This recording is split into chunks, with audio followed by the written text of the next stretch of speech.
Assalamualaikum warahmatullahi wabarakatuh.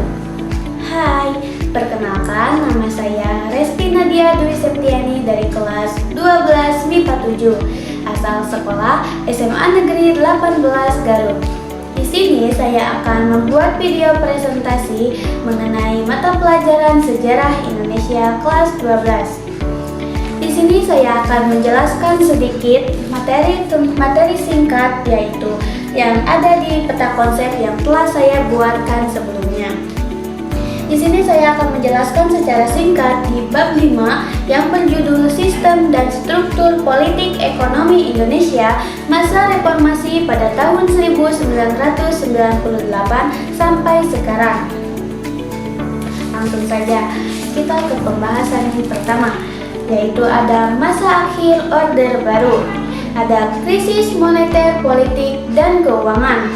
Krisis moneter Asia pada tahun 1997 menyebabkan nilai rupiah anjlok dan melemahkan ekonomi Indonesia, sehingga pemerintah meminta bantuan IMF. Apa itu IMF?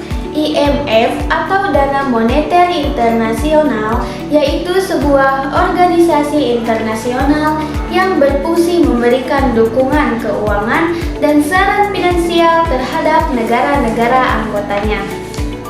Kondisi ini memicu krisis politik, hukum, dan menurunnya kepercayaan masyarakat. Lalu pembahasan selanjutnya yaitu ada tuntutan reformasi. Reformasi muncul sebagai tuntutan perubahan terhadap sistem pemerintahan yang dinilai tidak demokratis, tidak bersih, dan tidak sesuai dengan perkembangan zaman. Lalu materi yang kedua yaitu ada perkembangan politik dan ekonomi yang ada pada masa pemerintahan Presiden B.J. Habibie yang pertama, yaitu ada Kabinet Reformasi Pembangunan. Habibie membentuk Kabinet Reformasi Pembangunan untuk menjalankan agenda reformasi. Lalu yang kedua yaitu ada Sidang Istimewa MPR pada tahun 1998. MPR menetapkan langkah-langkah reformasi di berbagai bidang. Lalu yang ketiga yaitu ada reformasi politik. Dilakukan perubahan budaya politik menuju demokrasi, penghormatan HAM, dan supremasi hukum.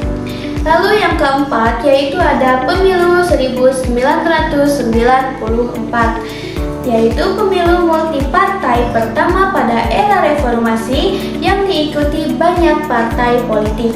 Lalu yang kelima, yang terakhir yaitu ada reformasi ekonomi. Pemerintahan berupaya menstabilkan nilai rupiah dan memulihkan perekonomian. Setelah 5 poin itu sebenarnya masih banyak saya lagi. Lalu yang kedua yaitu pada masa pemerintahan Presiden Abdurrahman Wahid, yaitu ada reformasi hukum dan pemerintahan. Amandemen UUD 1945 tahun 2000 mengatur susunan pemerintahan pusat dan daerah. Lalu yang ketiga pada masa pemerintahan Presiden Megawati Soekarno Putri. Yang pertama yaitu ada reformasi hukum dan pemerintahan. Amandemen UUD 1945 tahun 2001 menegaskan Indonesia sebagai negara hukum dan kedaulatan rakyat.